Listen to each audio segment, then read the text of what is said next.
Hello good morning student. ਅੱਜ ਦਾ ਆਪਣਾ topic ਆ crossing of rivers, railway, roads, telecommunication lines and power lines. ਇਹਦੇ 'ਚ ਆਪਾਂ ਡਿਸਕਸ ਕਰਨਾ ਵਾ ਜੀ ਜਦੋਂ ਆਪਾਂ ਟਰਾਂਸਮਿਸ਼ਨ ਲਾਈਨਸ ਨੂੰ ਰਿਵਰ ਦੀ ਕ੍ਰਾਸਿੰਗ ਕਰਾਉਣੀ ਆ ਜਾਂ ਰੇਲਵੇ ਲਾਈਨ ਦੀ ਕ੍ਰਾਸਿੰਗ ਕਰਾਉਣੀ ਆ ਅਤੇ ਜਾਂ ਰੋਡਸ ਦੀ ਕ੍ਰਾਸਿੰਗ ਕਰਾਉਣੀ ਆ ਅਤੇ ਲਾਸਟ ਆਪਣਾ ਟੈਲੀਕਮਿਊਨੀਕੇਸ਼ਨ ਲਾਈਨਸ ਦੀ ਜਦੋਂ ਕ੍ਰਾਸਿੰਗ ਕਰਾਉਣੀ ਆ ਉਦੋਂ ਜਿਹੜਾ ਜਾਂ ਪਾਵਰ ਲਾਈਨਸ ਦੀ ਕ੍ਰਾਸਿੰਗ ਕਰਾਉਣੀ ਆ ਉਦੋਂ ਕੀ ਗੱਲਾਂ ਦਾ ਖਿਆਲ ਰੱਖਣਾ ਆਪਾਂ ਅਤੇ ਕਿੰਨਾ ਡਿਸਟੈਂਸ ਮੇਨਟੇਨ ਰੱਖਣਾ ਵਾ ਉਹਦੇ ਬਾਰੇ ਇਸ ਟੌਪਿਕ ਦੇ ਵਿੱਚ ਅੱਜ ਆਪਾਂ ਡਿਸਕਸ ਕਰਾਂਗੇ। ਸਭ ਤੋਂ ਪਹਿਲਾਂ ਆਪਾਂ ਡਿਸਕਸ ਕਰਾਂਗੇ ਕ੍ਰਾਸਿੰਗ ਆਫ ਰਿਵਰ। ਜਦੋਂ ਆਪਾਂ ਰਿਵਰ ਦੀ ਕ੍ਰਾਸਿੰਗ ਕਰਨੀ ਆ, ਰਿਵਰ ਕ੍ਰਾਸਿੰਗ ਦੇ ਵਿੱਚ ਕੀ ਆ, a data of high flood level of at least the last 20 years should be obtained from the revenue authorities and the structures are to be erected so that they remain approachable even under flood conditions। ਜਦੋਂ ਆਪਾਂ transmission line ਨੂੰ install ਕਰਨਾ ਵਾ ਉਸ ਤੋਂ ਪਹਿਲਾਂ ਕੀ ਆ, ਆਪਾਂ ਡਿਜ਼ਾਈਨ ਕਰਨਾ ਵਾ ਟਰਾਂਸਮਿਸ਼ਨ ਲਾਈਨਸ ਦਾ। ਉਸ ਤੋਂ ਪਹਿਲਾਂ ਸਰਵੇ ਕਰਨਾ ਵਾ। ਸਰਵੇ ਤੋਂ ਪਹਿਲਾਂ ਜਿਹੜਾ ਆਪਾਂ ਡਾਟਾ ਕਲੈਕਟ ਕਰਨਾ ਵਾ। ਡਾਟਾ ਕਾਹਦਾ ਕਲੈਕਟ ਕਰਨਾ ਵਾ, ਜਿਹੜਾ ਰਿਵਰ ਦੀ ਆਪਾਂ ਕ੍ਰਾਸਿੰਗ ਕਰਨੀ ਆ ਉਸਦੇ 20 ਸਾਲ ਪੁਰਾਣਾ ਜਿਹੜਾ ਆਪਾਂ ਡਾਟਾ ਲੈਣਾ ਵਾ ਰੈਵਨਿਊ ਅਥਾਰਟੀ ਤੋਂ। ਜਿਹੜੀ ਵੀ ਅਥਾਰਟੀ ਰਿਵਰਸ ਦੀ ਜਿਹੜੀ ਉਹ ਦੇਖ ਰੇਖ ਕਰਦੀ ਆ ਉਸ ਡਿਪਾਰਟਮੈਂਟ ਤੋਂ, ਰੈਵਨਿਊ ਡਿਪਾਰਟਮੈਂਟ ਤੋਂ, ਅਥਾਰਟੀ ਤੋਂ, ਜਿਹੜਾ ਉਹ 20 ਸਾਲ ਦਾ ਡਾਟਾ ਕਲੈਕਟ ਲੈਣਾ ਵਾ ਬਈ ਕਿੰਨਾ ਫਲੱਡ ਆਇਆ 20 ਸਾਲਾਂ ਦੇ ਵਿੱਚ ਅਤੇ ਕਿੰਨਾ ਉਹਦਾ ਰੇਂਜ ਸੀਗੀ, ਕਿੰਨਾ ਲੈਵਲ ਸੀਗਾ। ਉਸ ਅਕੋਰਡਿੰਗਲੀ ਆਪਾਂ ਜਿਹੜਾ ਟਰਾਂਸਮਿਸ਼ਨ ਲਾਈਨਸ ਦਾ ਜਿਹੜਾ ਜਾਂ ਜਿਹੜੀ ਆਪਣੀਆਂ ਕੰਡਕਟਰ ਆ ਉਹਦਾ spacing between flood level to ਜਿਹੜਾ ਲੋਐਸਟ ਕੰਡਕਟਰ ਲੈਵਲ ਉਹ ਦੇਖਣਾ ਵਾ। ਨੈਕਸਟ ਅੱਗੇ ਕੀ ਕਹਿੰਦਾ, in the case of navigable rivers the structure should be designed so that there is sufficient clearance between lower conductor and high flood level। Navigable rivers ਕਿਹੜੇ ਹੁੰਦੇ ਆ, ਜਿਨ੍ਹਾਂ ਦੇ ਵਿੱਚ ਸ਼ਿਪਸ ਜਾਂ ਬੋਟਸ ਚੱਲਦੀਆਂ ਵਾ, ਉਹਨਾਂ ਨੂੰ ਆਪਾਂ ਕਹਿ ਦਿੰਦੇ ਹਾਂ ਨੈਵੀਗੇਬਲ ਰਿਵਰਸ। ਅਤੇ ਇਹਨਾਂ ਦੇ ਵਿੱਚ ਇਹ ਖਿਆਲ ਰੱਖਣਾ ਆਪਾਂ ਜਿਹੜੀ ਸ਼ਿਪ ਦੀ ਜਾਂ ਬੋਟ ਦੀ ਜਿਹੜੀ ਵੀ ਹਾਈਟ ਆ ਉਹਦੇ ਅਕੋਰਡਿੰਗਲੀ ਜਿਹੜਾ ਆਪਾਂ ਕੰਡਕਟਰ ਦੀ ਹਾਈਟ ਰੱਖਣੀ ਆ plus flood level add up ਕਰ ਦੇਣਾ ਉਹਦੇ 'ਚ ਬੋਟ ਜਾਂ ਸ਼ਿਪ ਜੇ ਨੈਵੀਗੇਬਲ ਰਿਵਰ ਆ ਆਪਣਾ। ਅਤੇ ਫਿਰ ਉਸ ਤੋਂ ਬਾਅਦ ਉਹਦੀ ਕਲੀਅਰੈਂਸ ਲੈਵਲ ਜਿਹੜਾ ਉਹ ਰੱਖ ਕੇ ਉਹਦੇ ਅਕੋਰਡਿੰਗਲੀ ਆਪਾਂ ਜਿਹੜਾ ਡਿਜ਼ਾਈਨ ਕਰਨਾ ਵਾ। Next, in case of non navigable rivers the transmission line structure should be designed in such a way so that the lowest conductor transmission should be 3 meter above the maximum flood level। ਕਹਿੰਦੇ ਜਿੱਥੇ non ਨੈਵੀਗੇਬਲ river ਆ ਉੱਥੇ ਆਪਾਂ ਕੀ ਖਿਆਲ ਰੱਖਣਾ ਵਾ, ਜਿਹੜਾ ਵੀ design ਕਰਨਾ ਵਾ ਆਪਾਂ ਉਸ ਫਲੱਡ ਲੈਵਲ ਦੇ ਉੱਤੋਂ ਆਪਾਂ 3 ਮੀਟਰ ਹੋਰ ਅਬਵ ਕਰਕੇ ਰੱਖਣਾ ਵਾ। ਕਿਉਂ? It is necessary because flood water may carry trees and their branches. ਕਿਉਂ ਜ਼ਰੂਰੀ ਆ? ਕਿਉਂਕਿ ਜਦੋਂ ਵੀ ਫਲੱਡ ਆਉਂਦਾ ਵਾ ਉਹ ਆਪਦੇ ਨਾਲ ਕਈ ਦਰੱਖਤ ਜਾਂ ਉਹਨਾਂ ਦੀਆਂ ਟਾਹਣੀਆਂ ਲੈ ਕੇ ਆਉਂਦਾ ਵਾ, ਜਿਹੜੀਆਂ ਉਹ ਤਾਂ ਕਿ ਉਹ ਜਿਹੜੀਆਂ ਟਾਹਣੀਆਂ ਵਾ ਟਰਾਂਸਮਿਸ਼ਨ ਲਾਈਨਸ ਦੇ ਵਿੱਚ ਆਪਣੀ ਫਸਣ ਨਾ, ਇਸ ਕਰਕੇ ਉਹਨੂੰ ਫਲੱਡ ਲੈਵਲ ਤੋਂ ਵੀ 3 ਮੀਟਰ ਅਬਵ ਲੈ ਕੇ ਆਪਾਂ ਚੱਲਣਾ ਵਾ ਟਰਾਂਸਮਿਸ਼ਨ ਲਾਈਨ ਨੂੰ। ਜਿਹੜਾ ਵੀ ਆਪਣਾ ਕੰਡਕਟਰ ਦੀ ਸੈਗਿੰਗ ਹੋਊਗੀ ਉਹ ਜਿਹੜੀ ਸੈਂਟਰ ਪੁਆਇੰਟ 'ਤੇ ਰਿਵਰ ਦੇ ਉੱਤੇ ਉਹ ਵੀ ਉੱਥੇ ਘੱਟੋ ਘੱਟ 3 ਮੀਟਰ ਦਾ ਡਿਸਟੈਂਸ ਹੋਣਾ ਚਾਹੀਦਾ ਵਾ। ਟਰਾਂਸਮਿਸ਼ਨ ਟਾਵਰ ਜਾਂ ਜਿਹੜੇ ਕੰਡਕਟਰ ਆ ਉਹਦਾ ਡਿਜ਼ਾਈਨ ਇਸ ਹਿਸਾਬ ਦੇ ਨਾਲ ਆਪਾਂ ਬਣਾਉਣਾ ਵਾ ਜਦੋਂ ਵੀ ਆਪਾਂ ਰਿਵਰ ਕ੍ਰਾਸਿੰਗ ਕਰਦੇ ਹਾਂ। ਅੱਗੇ ਨੈਕਸਟ ਆਪਾਂ ਡਿਸਕਸ ਕਰਾਂਗੇ railway crossing. The regulation for the passage of power line across railway lines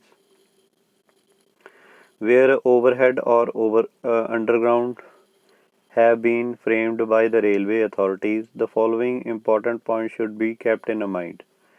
ਜਦੋਂ ਆਪਾਂ ਕੋਈ ਵੀ ਪਾਵਰ ਲਾਈਨ ਬਣਾਉਣੀ ਆ ਜਾਂ ਕ੍ਰਾਸ ਕਰਨੀ ਆ, ਤੇ ਚਾਹੇ ਆਪਣੀ ਉਹ ਓਵਰਹੈਡ ਲਾਈਨ ਆ ਚਾਹੇ ਅੰਡਰਗਰਾਊਂਡ ਕੇਬਲਸ ਆ, ਉਹ ਹਮੇਸ਼ਾ ਜਿਹੜੀ ਰੇਲਵੇ ਅਥਾਰਟੀ ਆਪਦੇ ਹੱਥ ਦੇ ਵਿੱਚ ਰੱਖਦੀ ਆ, ਆਪ ਕੰਮ ਕਰਦੀ ਆ ਉਹਦੇ 'ਤੇ। ਅਤੇ ਇਹਦੇ 'ਚ ਕੁਛ ਪੁਆਇੰਟ ਜਿਹੜੇ ਉਹ ਦਿਮਾਗ ਦੇ ਵਿੱਚ ਜਾਂ ਮਾਇੰਡ ਦੇ ਵਿੱਚ ਜਿਹੜੇ ਰੱਖਣ ਵਾਲੇ ਆ, ਉਹ ਆਪਾਂ ਡਿਸਕਸ ਕਰਾਂਗੇ।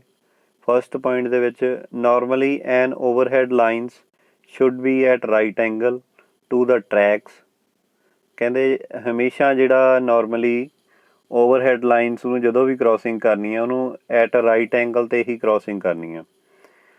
ਬਟ ਡਿਵਾਈਡੇਸ਼ਨ ਟੂ ਵੀ line extent of 30 degree may be permitted under unavoidable circumstances। ਜਦੋਂ ਮੰਨ ਲਓ ਕੋਈ ਵੀ ਕਿਸੇ ਵੀ ਕਾਰਨ ਕਰਕੇ ਆਪਾਂ ਨੂੰ 30 ਡਿਗਰੀ ਐਕਸੀਡ ਕਰ ਸਕਦੇ ਹਾਂ, ਉਸ ਤੋਂ ਜ਼ਿਆਦਾ ਆਪਾਂ ਵਧਾ ਨਹੀਂ ਸਕਦੇ। ਮਤਲਬ 30 ਡਿਗਰੀ ਦਾ ਬੈਂਡ ਪਾ ਸਕਦੇ ਹਾਂ ਉਹਦੇ ਵਿੱਚ, 30 ਡਿਗਰੀ ਤੋਂ 35 ਡਿਗਰੀ ਨਹੀਂ ਆਪਾਂ ਕਰ ਸਕਦੇ। ਉਹ 90 ਡਿਗਰੀ 'ਤੇ ਹੀ ਆਪਾਂ ਉਹਦੇ ਮੂਵ ਕਰਾਉਣਾ, ਆਪਾਂ ਕੰਡਕਟਰ ਕੋਈ ਵੀ ਪਾਸ ਕਰਾਉਣਾ ਜਿਹੜਾ। Second point, the minimum distance between supporting structure for a crossing span is decided by the number of tracks to be crossed। ਕਹਿੰਦੇ ਮਿਨੀਮਮ ਡਿਸਟੈਂਸ ਜਿਹੜਾ ਬਿਟਵੀਨ ਸਪੋਰਟਸ ਆ, ਪੋਲ ਟੂ ਪੋਲ ਜਿਹੜਾ ਡਿਸਟੈਂਸ ਆ, ਉਹ ਕਾਹਦੇ ਨਾਲ ਪਤਾ ਲੱਗਣਾ ਆਪਾਂ ਨੂੰ, ਜਿੰਨੀਆਂ ਵੀ ਲਾਈਨਸ ਜਿੰਨੇ ਟਰੈਕ ਆ ਉਸ ਉੱਥੇ ਉਹਦੇ ਵਿਚਾਲੇ, ਉਹਦੇ ਅਕੋਰਡਿੰਗਲੀ ਆਪਾਂ ਉਹ ਰੱਖਣਾ ਵਾ ਸਪੈਨ ਜਿਹੜਾ, ਉਹਦੇ ਅਕੋਰਡਿੰਗਲੀ ਰੱਖਣਾ। As per rules the distance between one of the support structure and the nearest track should be equal to the height of structures। ਕਹਿੰਦੇ ਜਿਹੜਾ ਵੀ ਆਪਣਾ ਸਪੋਰਟਿੰਗ ਸਟਰਕਚਰ ਆ, ਉਹ ਜਿੰਨਾ ਵੀ ਉਹਦੇ ਨੀਅਰੈਸਟ ਜਿਹੜਾ ਟਰੈਕ ਆ ਉਹਦੇ ਇਕੁਅਲ ਹਾਈਟ ਦੇ ਹੋਣਾ ਚਾਹੀਦਾ ਸਟਰਕਚਰ। ਗਰਾਊਂਡ ਲੈਵਲ +3 ਮੀਟਰ ਅਤੇ ਅਬਵ ਗਰਾਊਂਡ ਲੈਵਲ ਹੋਣਾ ਚਾਹੀਦਾ, +3 ਮੀਟਰ ਹੋਣਾ ਚਾਹੀਦਾ, 3 ਮੀਟਰ ਐਡ ਹੋਣਾ ਚਾਹੀਦਾ। The crossing span should be more than 80% of normal span of the line. ਜਿਹੜਾ ਕ੍ਰੋਸਿੰਗ ਸਪੈਨ ਆ ਉਹ ਹਮੇਸ਼ਾ 80% ਹੋਣਾ ਚਾਹੀਦਾ ਨਾਰਮਲ ਸਪੈਨ ਦੇ ਉੱਤੋਂ, ਨਾਰਮਲ ਸਪੈਨ ਤੋਂ 80% ਜ਼ਿਆਦਾ ਹੋਣਾ ਚਾਹੀਦਾ ਵਾ। Next point, third point, all guarding wires should be galvanized steel not less than 6 standard wire gauge, 6 SWG standard wire gauge। ਕਹਿੰਦੇ ਜਿੰਨੀ ਵੀ ਗਾਰਡਿੰਗ ਵਾਇਰਸ ਲਾਉਣੀਆਂ ਵਾ, ਮਤਲਬ ਕਿ ਇੱਕ ਆਪਣੀ ਹੋ ਗਈ ਟਰਾਂਸਮਿਸ਼ਨ ਜਾਂ ਡਿਸਟਰੀਬਿਊਸ਼ਨ ਲਾਈਨ, ਉਹਦੇ ਥੱਲੇ ਦੀ ਆਪਾਂ ਜਿਹੜੀ ਗਾਰਡਿੰਗ ਵਾਇਰ, ਤਾਂ ਕਿ ਜਿਹੜੀ ਗਾਰਡਿੰਗ ਵਾਇਰ ਆਪਾਂ ਨੈਕਸਟ ਲੈਕਚਰ 'ਚ ਡਿਸਕਸ ਕਰਾਂਗੇ, ਨੈਕਸਟ ਲੈਕਚਰਾਂ ਦੇ ਵਿੱਚ ਡਿਸਕਸ ਕਰ ਲਾਂਗੇ ਗਾਰਡਿੰਗ ਵਾਇਰ ਕੀ ਹੁੰਦੀਆਂ ਵਾ। ਗਾਰਡਿੰਗ ਵਾਇਰ ਬਰੀਫ ਦੇ ਵਿੱਚ ਦੱਸ ਦਿੰਦਾ ਮੈਂ, ਜਦੋਂ ਕੋਈ ਵੀ ਕਿਸੇ ਵੀ ਕਾਰਨ ਕਰਕੇ ਕੋਈ ਕੰਡਕਟਰ ਆਪਣਾ ਟੁੱਟ ਜੇ, ਉਹ ਤਾਂ ਕਿ ਜ਼ਮੀਨ 'ਤੇ ਨਾ ਡਿੱਗੇ ਜਾਂ ਆਪਣੀ ਜਿਹੜੀ ਟਰੈਕ ਦੇ ਉੱਤੇ ਨਾ ਡਿੱਗੇ। ਜਦੋਂ ਆਪਾਂ ਰੇਲਵੇ ਦੀ ਗੱਲ ਕਰਦੇ ਹਾਂ, ਟਰੈਕ ਦੇ ਉੱਤੇ ਨਾ ਡਿੱਗੇ, ਇਸ ਕਰਕੇ ਉਹ ਗਾਰਡਿੰਗ ਵਾਇਰਸ ਜਿਹੜੀ GS ਗੈਲਵਨਾਈਜ਼ ਸਟੀਲ ਵਾਇਰ ਦੀ ਉਹ ਬਣਿਆ ਹੁੰਦਾ ਵਾ। ਅਤੇ ਉਹ ਕਹਿੰਦੇ ਵੀ 6 ਸਟੈਂਡਰਡ ਵਾਇਰ ਗੇਜ ਉਹ ਕੈਰੀ ਕਰਨਾ ਚਾਹੀਦਾ ਵਾ, ਐਂਡ ਜਾਂ 10 SWs 10 ਸਟੈਂਡਰਡ ਵਾਇਰ ਗੇਜ ਤੋਂ ਜ਼ਿਆਦਾ ਨਹੀਂ ਹੋਣਾ ਚਾਹੀਦਾ। All guarding wire should be galvanize steel. ਸਾਰੀਆਂ ਜਿਹੜੀ ਤਾਰਾਂ ਵਾ ਉਹ ਗੈਲਵਨਾਈਜ਼ ਸਟੀਲ ਦੇ ਹੋਣੀਆਂ ਚਾਹੀਦੀਆਂ ਵਾ। ਨਾਟ ਲੈਸ ਦੈਨ 7 ਤੋਂ 11 ਸਟੈਂਡਰਡ ਵਾਇਰ ਗੇਜ ਤੋਂ ਘਟਣਾ ਨਹੀਂ ਚਾਹੀਦਾ ਉਹ। No joint is permitted in crossing span. ਜਦੋਂ ਕੋਈ ਵੀ ਸਪੈਨ ਕ੍ਰੋਸ ਕਰਾਉਣਾ, ਉਹਦੇ 'ਚ ਕੋਈ ਜੁਆਇੰਟ ਨਹੀਂ ਹੋਣਾ ਚਾਹੀਦਾ, ਕੰਟੀਨਿਊ ਲਾਈਨ ਹੋਣੀ ਚਾਹੀਦੀ ਆ। ਨੈਕਸਟ ਫੋਰਥ ਪੁਆਇੰਟ ਜਿਹੜਾ ਆਪਾਂ ਡਿਸਕਸ ਕਰਨਾ ਵਾ, minimum permissible clearance between overhead lines and railway track. Overhead lines ਅਤੇ ਰੇਲਵੇ ਟਰੈਕ ਦੇ ਵਿੱਚ ਜਿਹੜੀ ਕਲੀਅਰੈਂਸ ਆ ਉਹ ਕਿੰਨੀ ਹੋਣੀ ਚਾਹੀਦੀ ਆ। ਫਸਟ ਕਾਲਮ ਦੇ ਵਿੱਚ ਆਪਾਂ ਨੂੰ ਦਿੱਤਾ ਹੋਇਆ ਵੋਲਟੇਜ ਲੈਵਲ, ਜਿਹੜਾ ਆਪਾਂ ਅਪ ਟੂ 650 ਵੋਲਟ 650 ਵੋਲਟ ਤੱਕ ਜਿਹੜਾ ਉਹ ਕਿੰਨਾ ਕਲੀਅਰੈਂਸ ਹੋਣੀ ਚਾਹੀਦੀ ਹੈ, clearance between track and lowest conductor in metre. Clearance ਜਿਹੜੀ ਟਰੈਕ ਤੋਂ ਲੈ ਕੇ ਕੋਈ ਵੀ ਆਪਾਂ ਲਾਈਨ ਪਾਈ ਸੀ ਉਹਦੇ ਜਿਹੜਾ ਕੰਡਕਟਰ ਲੋਐਸਟ ਕੰਡਕਟਰ ਆ ਉਹਦੀ ਕਿੰਨੀ ਕਲੀਅਰੈਂਸ ਹੋਣੀ ਹੈ। ਜੇ ਆਪਣੇ ਕੋਲ ਵੋਲਟੇਜ ਲੈਵਲ ਹੈਗਾ ਵਾ ਵੋਲਟੇਜ ਲੈਵਲ ਜਿਹੜਾ 650 ਤੱਕ ਆ ਤਾਂ ਜਿਹੜਾ 7.2 ਹੋਣੀ ਚਾਹੀਦੀ ਆ ਇਨਸਾਈਡ ਸਟੇਸ਼ਨ ਆਊਟਸਾਈਡ ਸਟੇਸ਼ਨ ਜਿਹੜਾ। ਅਤੇ ਜਦੋਂ ਇਹ ਹੈਗਾ ਬਰੋਡ ਗੇਜ ਦੇ ਵਿੱਚ। ਜਦੋਂ ਮੀਟਰ ਗੇਜ ਦੀ ਗੱਲ ਕਰਦੇ ਆ ਉਹਦੇ 'ਚ 6.1 ਅਤੇ ਆਊਟਰ ਸਟੇਸ਼ਨ ਦੇ ਵਿੱਚ ਵੀ 6.1। ਅਤੇ ਜਦੋਂ above 650 volt up to 33 kV 33 kV ਤੱਕ ਜਿਹੜਾ ਉਹ ਕਿੰਨਾ ਡਿਸਟੈਂਸ ਹੋਣਾ ਚਾਹੀਦਾ। ਬਰੋਡ ਗੇਜ ਦੇ ਵਿੱਚ ਜਿਹੜਾ ਉਹ ਇਨਸਾਈਡ ਸਟੇਸ਼ਨ ਜਿਹੜਾ 10 ਮੀਟਰ ਹੋਣਾ ਚਾਹੀਦਾ ਅਤੇ ਆਊਟਸਾਈਡ ਸਟੇਸ਼ਨ ਜਿਹੜਾ ਉਹ 7.6 ਮੀਟਰ ਹੋਣਾ ਚਾਹੀਦਾ। ਜਦੋਂ ਆਪਾਂ ਮੀਟਰ ਗੇਜ ਦੀ ਗੱਲ ਕਰਦੇ ਹਾਂ ਉਹਦੇ 'ਚ ਇਨਸਾਈਡ ਸਟੇਸ਼ਨ ਜਿਹੜਾ 8.6 ਹੋਣਾ ਚਾਹੀਦਾ ਅਤੇ ਆਊਟਸਾਈਡ ਸਟੇਸ਼ਨ ਜਿਹੜਾ ਸਟੇਸ਼ਨ ਤੋਂ ਬਾਹਰ ਕਿਤੇ ਵੀ ਆ ਤਾਂ ਉਹ 6.4 ਹੋਣਾ ਚਾਹੀਦਾ ਵਾ। Next crossing of roads. ਜਦੋਂ ਆਪਾਂ ਰੋਡ ਦੀ ਕ੍ਰੋਸਿੰਗ ਕਰਨੀ ਆ ਉਦੋਂ ਕਿਹੜੀਆਂ ਗੱਲਾਂ ਦਾ ਖਿਆਲ ਰੱਖਣਾ, ਕਿਹੜੀਆਂ ਗੱਲਾਂ ਦਾ ਧਿਆਨ ਰੱਖਣਾ ਉਹਦੇ ਬਾਰੇ ਡਿਸਕਸ ਕਰਾਂਗੇ। The guardings are installed below the line conductor of overhead lines. ਜਿਹੜੀਆਂ ਗਾਰਡਿੰਗਸ ਆ ਉਹ ਹਮੇਸ਼ਾ ਲਾਉਣੀਆਂ ਚਾਹੀਦੀਆਂ ਜਦੋਂ ਆਪਾਂ ਰੋਡ ਕ੍ਰੋਸਿੰਗ ਕਰਦੇ ਪਏ ਹਾਂ ਓਵਰਹੈਡ ਲਾਈਨਸ ਦੇ ਥੱਲੇ। ਵੈਨ ਦੇ ਕ੍ਰੋਸ ਦ ਰੋਡਸ। ਜਦੋਂ ਉਹ ਰੋਡ ਕ੍ਰੋਸ ਕਰ ਰਹੀਆਂ make spend line conductor dead before reaching the ground. ਅਤੇ ਉਹਨੂੰ ਡੈਡ ਕਰਨਾ ਵਾ ਜਦੋਂ ਗਰਾਊਂਡ ਤੋਂ ਲਾਉਣ ਤੋਂ ਪਹਿਲਾਂ। In this arrangement 2 GI wires of size 3.15 mm। ਜਿਹੜਾ ਇਸ ਅਰੇਂਜਮੈਂਟ ਦੇ ਵਿੱਚ GI ਵਾਇਰ ਦੀ ਸਾਈਜ਼ ਜਿਹਦਾ ਹੋਵੇ 3.15 mm ਹੋਣਾ ਚਾਹੀਦਾ ਘੱਟੋ ਘੱਟ। And stretched under the tension between supports on either side of roads and fix to the cross arms. ਅਤੇ ਇਹਨਾਂ ਨੂੰ ਪ੍ਰੋਪਰ ਸਟਰੈਚ ਦੇ ਨਾਲ ਟੈਂਸ਼ਨ ਦੇ ਨਾਲ ਸਪੋਰਟਸ ਦੇ ਨਾਲ ਬੰਨ੍ਹਣਾ ਵਾ ਜਾਂ ਆਪਾਂ ਕ੍ਰੋਸ ਆਰਮਸ ਦੇ ਨਾਲ ਉਹਨਾਂ ਦੇ ਫਿਕਸ ਕਰਨਾ ਵਾ। The structure of adequate strength and the height have been erected if existing supports are found unsuitable। ਜੇ ਆਪਾਂ ਨੂੰ ਜਿਹੜੇ ਕੋਈ ਵੀ ਪਹਿਲੋਂ ਸਪੋਰਟਸ ਜਾਂ ਪੋਲ ਲੱਗੇ ਹੋਏ ਆ ਉਹਨਾਂ ਦੀ ਸਫੀਸ਼ੀਐਂਟ ਹਾਈਟ ਨਹੀਂ ਹੈਗੀ ਤਾਂ ਉਹਨਾਂ ਨੂੰ ਰਿਪਲੇਸ ਕਰਕੇ ਨਵਾਂ ਇਰੈਕਟ ਕਰਨੀ ਆ, ਨਵੀਂ ਇਰੈਕਸ਼ਨ ਕਰਨੀ ਆ, ਨਵੇਂ ਪੋਲ ਲਾਉਣੇ ਆ ਜਿਨ੍ਹਾਂ ਦੀ ਸਫੀਸ਼ੀਐਂਟ ਹਾਈਟ ਹੋਵੇ। The line should be not cross the road at an angle less than 60 degree। 60 degree ਤੋਂ ਘੱਟ ਆਪਾਂ ਜਿਹੜਾ ਉਹ ਐਂਗਲ ਨਹੀਂ ਆਪਾਂ ਕ੍ਰੋਸ ਕਰਨੀ। ਹਮੇਸ਼ਾ ਪੋਸੀਬਲ ਇਹ ਕਰਨਾ ਵੀ 90 degree 'ਤੇ ਹੀ ਕ੍ਰੋਸ ਹੋਵੇ ਜਿਵੇਂ ਆਪਾਂ ਰੇਲਵੇ 'ਚ ਡਿਸਕਸ ਕੀਤਾ ਸੀਗਾ। ਅੱਗੇ ਇਹਦੇ 'ਚ recommendation on the above regarding is following.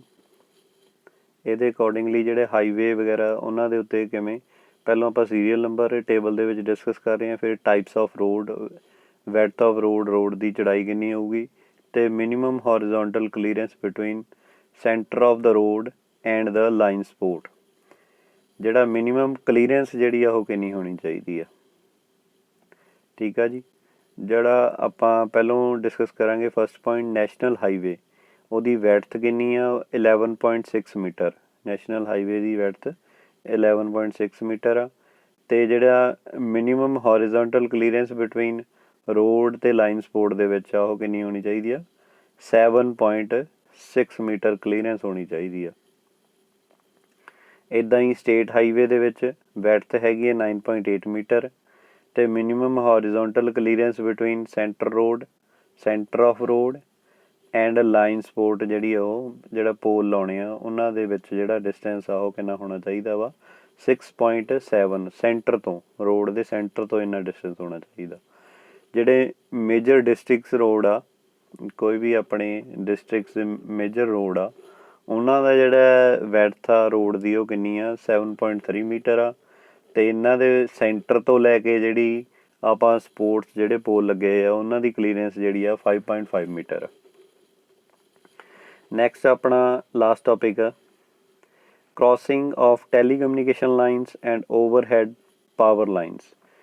ਜਦੋਂ ਆਪਾਂ ਟੈਲੀਕਮਿਊਨੀਕੇਸ਼ਨ ਲਾਈਨਸ ਆਪਾਂ ਸਾਰੇ ਸਮਝਦੇ ਹਾਂ ਕੋਈ ਵੀ ਟੈਲੀਫੋਨਿਕ ਜਾਂ ਕੋਈ ਨੈੱਟ ਇੰਟਰਨੈੱਟ ਦੀ ਜਿਹੜੀਆਂ ਕੇਬਲਸ ਜਾਂ ਵਾਇਰਸ ਆ ਜਾਂ ਕੋਈ ਵੀ ਤਰ੍ਹਾਂ ਦੀਆਂ ਜਿਹੜੀਆਂ ਉਹ ਕੇਬਲਸ ਆ ਉਹਨਾਂ ਦੇ ਵਿੱਚ ਕੋਈ ਡਿਸਟਰਬੈਂਸ ਨਾ ਆਵੇ ਤਾਂ ਉਹਨਾਂ ਦੇ ਵਿੱਚ ਪਾਵਰ ਲਾਈਨਸ ਦੇ ਨਾਲ ਡਿਸਟਰੈਕਟ ਨਾ ਹੋਣ, ਉਹਦੇ ਬਾਰੇ ਆਪਾਂ ਇਹਦੇ 'ਚ ਡਿਸਕਸ ਕਰਾਂਗੇ। ਉਹਦੇ 'ਚ high voltage power line setup in its vicinity electric and magnetic field. ਜਿਹੜੀਆਂ ਹਾਈ ਪਾਵਰ ਲਾਈਨਸ ਆ ਉਹਦੇ ਨਾਲ ਕੀ ਹੁੰਦਾ, ਜਿਹੜੇ ਆਪਣੀ ਪਾਵਰ ਲਾਈਨਸ ਆ ਉਹ ਕੀ ਆ ਆਪਦਾ ਇੱਕ ਇਲੈਕਟ੍ਰੀਕਲ ਅਤੇ ਮੈਗਨੈਟਿਕ ਫੀਲਡ ਬਣਾ ਲੈਂਦੀਆਂ ਵਾ ਜਿਹੜਾ ਕੀ ਆ ਕਮਿਊਨੀਕੇਸ਼ਨ ਲਾਈਨ ਨੂੰ ਡਿਸਟਰਬ ਕਰਦੀਆਂ। The communication lines under the influence of acute field will be experience great induction which will cause damage to the communication equipment।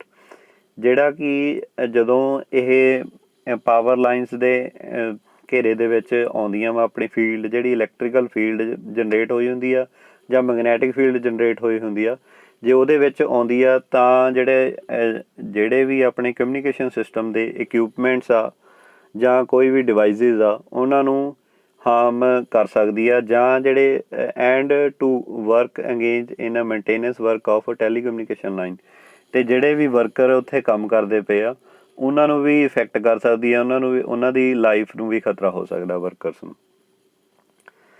The power telecommunication coordination community PTCC has set a code of practice for crossing between telecommunication lines and power line। ਇਹ ਜਿਹੜਾ PTCC ਆ ਇਹਨਾਂ ਨੇ practice code ਜਿਹੜੇ ਕੀਤੇ ਹੋਏ ਆ ਵੀ ਜਦੋਂ ਕੋਈ ਵੀ ਪਾਵਰ ਕੇਬਲ ਨੂੰ ਕ੍ਰੋਸ ਕਰਾਉਣਾ ਵਾ ਤਾਂ ਉਸ ਦੌਰਾਨ ਕਿਹੜੀਆਂ ਗੱਲਾਂ ਦਾ ਖਿਆਲ ਰੱਖਣਾ ਉਹ ਆਪਾਂ ਫਰਦਰ ਅੱਗੇ ਡਿਸਕਸ ਕਰਾਂਗੇ। The essential point to kept in a view in a designing of crossing are ਸਮਰਿੰਗ ਬਲੋ। ਇਹ ਆਪਾਂ ਅੱਗੇ ਡਿਸਕਸ ਕਰਾਂਗੇ ਬਈ ਕਿਹੜੇ ਪੁਆਇੰਟ ਆ ਜਿਹੜੇ ਉਹ ਜਦੋਂ ਆਪਾਂ ਡਿਜ਼ਾਈਨ ਕਰਨਾ ਵਾ ਟੈਲੀਕਮਿਊਨੀਕੇਸ਼ਨ ਲਾਈਨਸ ਨੂੰ, ਜੇ ਆਪਣੀ ਪਾਵਰ ਲਾਈਨਸ ਲੰਘਦੀ ਪਈ ਆ ਉੱਥੋਂ ਕਿਹੜੀਆਂ ਗੱਲਾਂ ਦਾ ਖਿਆਲ ਰੱਖਣਾ ਵਾ।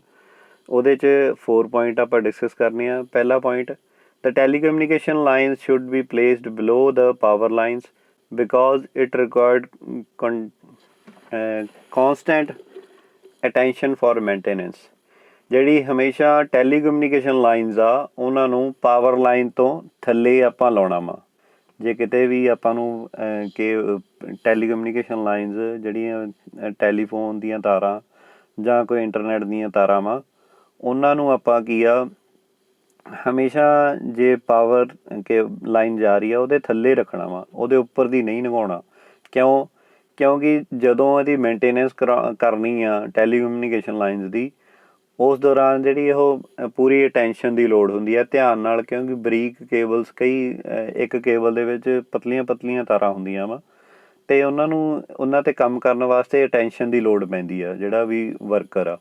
ਅਤੇ ਉਸ ਦੌਰਾਨ ਜਦੋਂ ਅਟੈਂਸ਼ਨ ਦਿੰਦਾ ਵਾ ਅਤੇ ਬੰਦੇ ਦਾ ਧਿਆਨ ਨਹੀਂ ਰਹਿੰਦਾ, ਇਸ ਕਰਕੇ ਇਹਨਾਂ ਨੂੰ ਜਿਹੜੀ ਟੈਲੀਕਮਿਊਨੀਕੇਸ਼ਨ ਲਾਈਨਸ ਨੂੰ ਹਮੇਸ਼ਾ ਥੱਲੇ ਦੀ ਹੀ ਲੰਘਾਉਣਾ ਵਾ।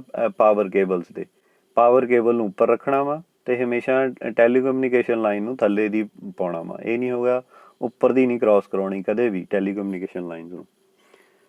Next second point, the most desirable angle for crossing between the overhead power lines and telecommunication line is 90 degree।